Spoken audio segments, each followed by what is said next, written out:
Good morning everyone. और कैसे हैं सब लोग? पढ़ाई कर रहे हो? बताओ बताओ, पढ़ाई कर रहे हो कि नहीं कर रहे हो तुम लोग, या टाइम पास कर रहे हो घर बैठ के?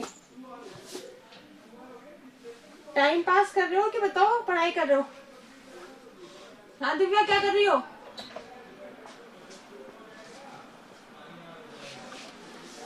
मैम पढ़ाई कर रही हो पक्का?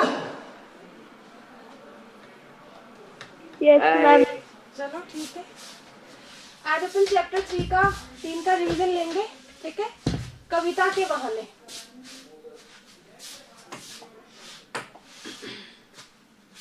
देखो, कवि कह रहा है कविता एक उड़ान है चिड़िया के बहाने। कविता एक उड़ान है। उड़ान का क्या मतलब है कि कवि जो है, ठीक है, कवि अपने विचारों और भावनाओं की कल्पना के पंखों की सहायता से कविता में उड़ान भरता है। ठीक है, तो हम यहाँ पर क्या कहेंगे कि कविता जो है वो कवि के विचारों और भावनाओं की कल्पना के पंखों की सहायता से भरी गई उड़ान है। ठीक है, क्या है कविता? कवि के विचारों, उसकी भावनाओं की कल्पना के पंखों की सहायता से भरी गई उड़ान है। ठीक है, अब चिड़िया के बहाने, चिड़िया जो है वो भी उड़ती तो है, लेकिन उसके जो उड़ान की एक सीमा होती है। आई ना समझ में? चिड़िया क्या है? उड़ती है, लेकिन उसके उड़ान की एक सीमा होती है। और कवि की जो कल्पना है वो असीम और अनंत होती है। उस पर ना कोई देश का बंधन होता है और ना ही काल का बंधन होता है। ऐसा नहीं कि कवि ने कविता लिखी तो वो इस देश से दूसरे देश में नहीं जा सकती, या आज लिखी है तो वो कल नष्ट हो जाएगी। समझ में आया? तो उस कविता पर ना तो समय का बंधन होता है और ना ही देश का बंधन होता है। ठीक है, और कवि की कल्पना क्या होती है? असीम होती है, अनंत होती है। चिड़िया की जो उड़ान है वो क्या है? सीमित होती है। आई बात समझ में? फिर आगे कवि कह रहा है कि कविता की उड़ान भला चिड़िया क्या जाने। चिड़िया जो है उसकी उड़ान की एक सीमा होती है, और कविता के उड़ान की तुलना जो है वो चिड़िया की उड़ान से नहीं की जा सकती। चिड़िया की उड़ान में और कविता की उड़ान में तुलना नहीं की जा सकती। चिड़िया जब उड़ती है तो बाहर भीतर, इस घर उस घर, ठीक है, अपने चिड़िया जो है वो मतलब एक घर से दूसरे घर या बाहर भीतर या थोड़ी सी ऊंचाई तक उड़ सकती है। उसकी उड़ान क्या है? सीमित होती है। फिर आगे कह रहा है कि कविता के पंख लगा उड़ने के माने। लेकिन जब कविता कल्पना के पंखों से उड़ती है, ठीक है, कविता जब कल्पना के पंखों से उड़ती है तो उसकी उड़ान असीमित होती है, अनंत होती है। ठीक है, उसकी उड़ान क्या होती है? असीमित होती है और अनंत होती है।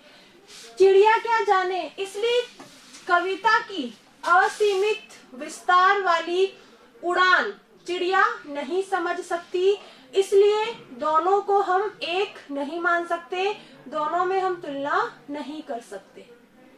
आई बात सबके समझ में? क्या है कविता? क्या है कविता? क्या है बताओ, क्या है कविता? क्या है बताओ? भी बताया मैंने बेटा, जल्दी बताओ बेटा, जल्दी बताओ। नहीं, किसी को नहीं आ रहा है? जवाब दो। क्या हुआ टीना, जवाब देना जरा, क्या है कविता? क्या है?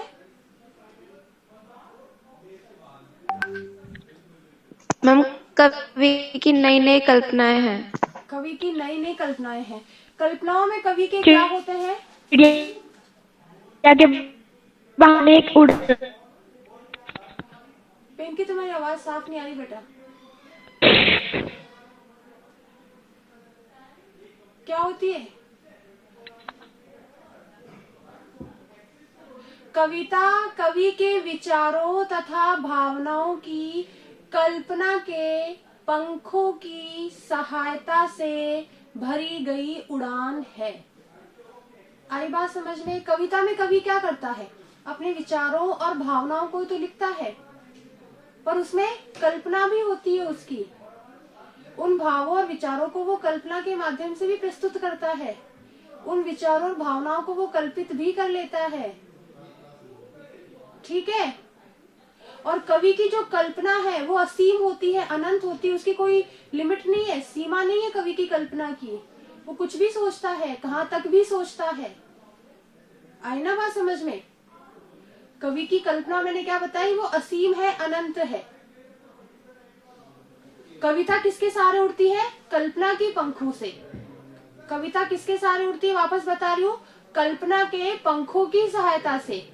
और चिड़िया किसके सहारे उड़ती है? अपने पंखों की सहायता से। ठीक है? चिड़िया, कविता की उड़ान क्या है? असीम है, अनंत है। उस पर देश का, उस पर काल का कोई बंधन नहीं होता है। ठीक है? लेकिन चिड़िया की उड़ान की एक सीमा है, उस पर देश का भी बंधन है, उस पर काल का भी बंधन है। आगे बात समझ में सबके? समझ में आई नहीं आई? Yes ma'am. ठीक है? Yes ma'am. ध्यान रखना, अब समझ में आ गई कविता क्या है और कविता क्या है। कि लेकिन यहाँ पर कवि कह रहा है कि कविता की उड़ान और चिड़िया की उड़ान दोनों की तुलना हम नहीं कर सकते, क्योंकि चिड़िया क्या है? अपने निकटवर्ती क्षेत्रों तक ही उड़ती है। जो उसका आसपास का क्षेत्र है, बाहर भीतर इस घर उस घर का मतलब क्या है? उसका जो आसपास का क्षेत्र है वो वहीं तक उड़ती है, इससे ज्यादा आगे वो नहीं उड़ सकती। लेकिन कविता के पंख लगा उड़ने के माने, लेकिन कविता जब कल्पना के पंखों की सहायता से उड़ान भरती है तो उसकी जो उड़ान है वो असीमित है, अनंत है। ठीक है? उसकी उड़ान क्या है? असीमित है, अनंत है। उस उड़ान को चिड़िया नहीं जान सकती, चिड़िया उस उड़ान को नहीं समझ सकती। आ गई बात समझ में सबके? चलो मुझे पहले इसका आंसर बताओ कि चिड़िया की उड़ान में और कविता की उड़ान में हम तुलना क्यों नहीं कर सकते? मेरे को आंसर दोगे तभी मैं आगे पढ़ाऊंगी। मैं कोई बात नहीं, तुम भी चुपचाप बैठे रहो, मैं भी खड़ी रहती हूँ।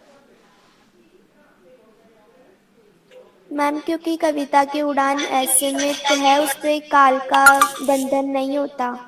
हाँ, उस पर काल का, देश का बंधन नहीं होता, वो अनंत होती है।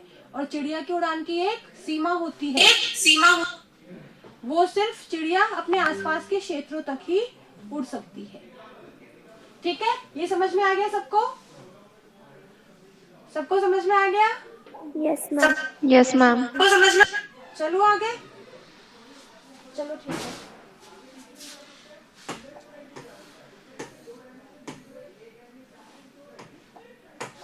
अब आगे कवि कह रहा है कि कविता एक खिलना है फूलों के बहाने।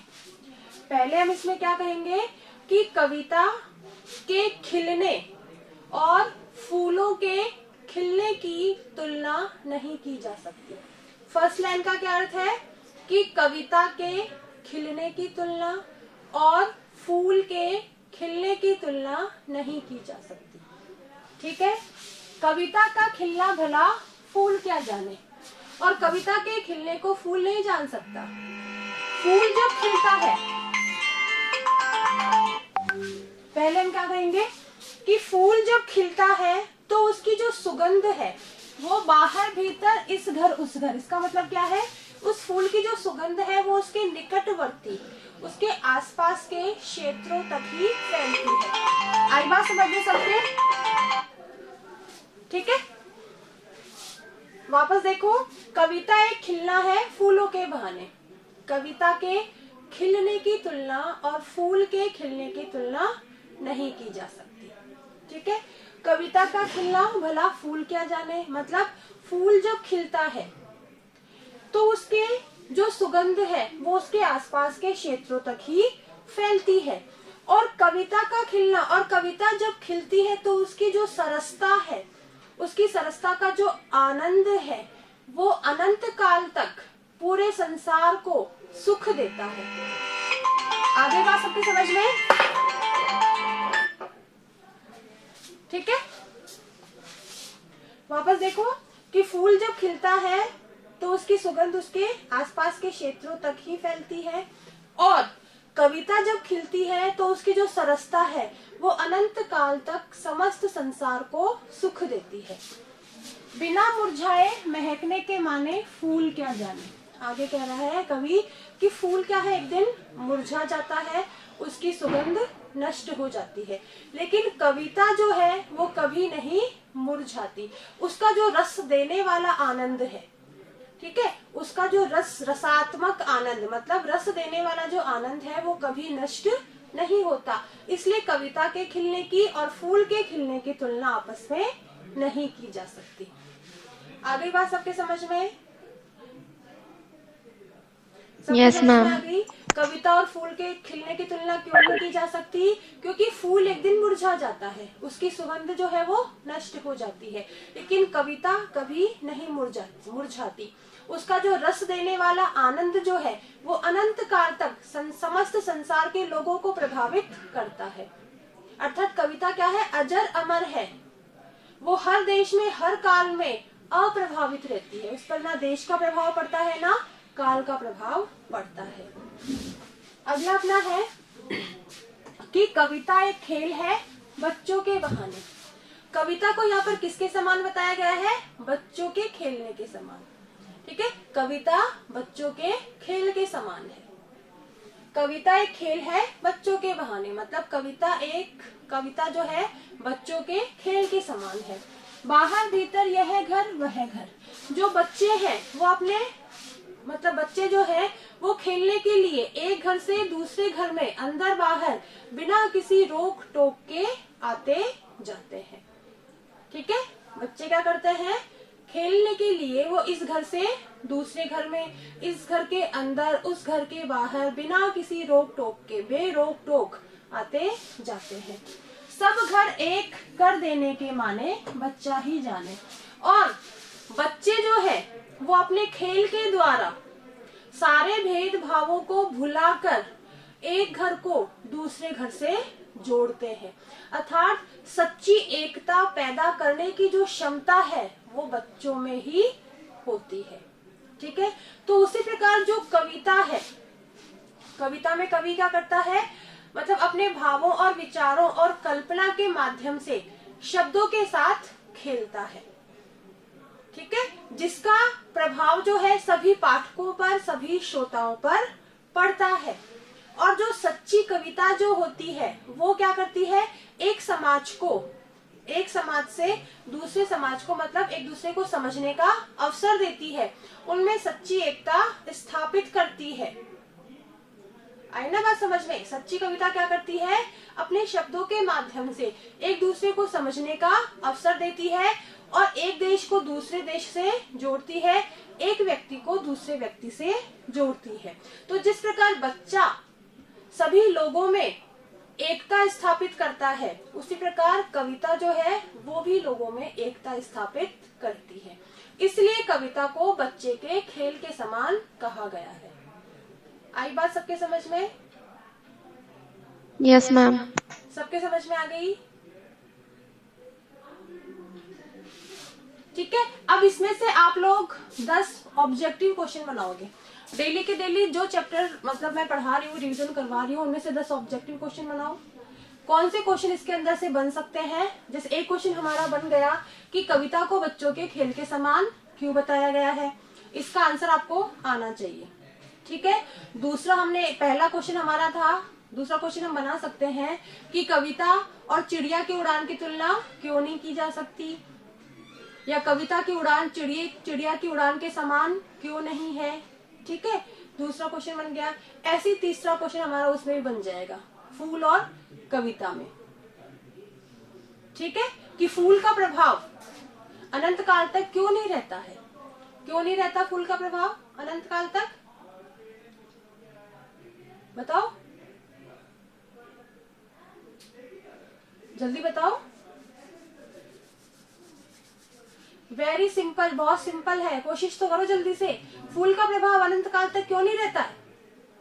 हमने पढ़ा है भाई। वो एक सीमित तक वो मुरझा जाते हैं, मतलब वो खिलते हैं फिर वो एक सीमित तक मुरझा जाते हैं। और क्या, फूल एक दिन मुरझा जाता है, उसकी सुगंध नष्ट हो जाती है, इसलिए वो मतलब अनंत काल तक उसका प्रभाव रहता ही नहीं है। कविता थोड़ी मुरझाती है, कविता को जो रस देने वाला जो आनंद है वो अनंत काल तक रहता है। आई ना बात समझ में? कविता की उड़ान और चिड़िया की उड़ान में अंतर बताइए। आप ये क्वेश्चन का आंसर आराम से दे सकते हो। कविता के खिलने और फूल के खिलने में अंतर बताइए। बच्चों के खेल और कविता के खेल में क्या समानताएं हैं, या बच्चों के खेल में और कविता में क्या समानताएं हैं। तो इस तरीके से 3-4 जो क्वेश्चन हमारे बन रहे हैं, 4-5, वो आपके सबको आंसर आपको आने चाहिए। आई बात सबके समझ में? ठीक है, और रिकॉर्डिंग वापस देख लेना अगर समझ में नहीं आती है तो। चलिए बाय। जो पूछो उसका आंसर जरूर दिया करो मुझे, ठीक है ना? मुझे खुद को सेटिस्फेक्शन नहीं मिलता है कि भाई मैंने क्या पढ़ाया। फिर जब तक आंसर नहीं दोगे पता कैसे चलेगा कि क्या समझ में आया क्या नहीं समझ में आया।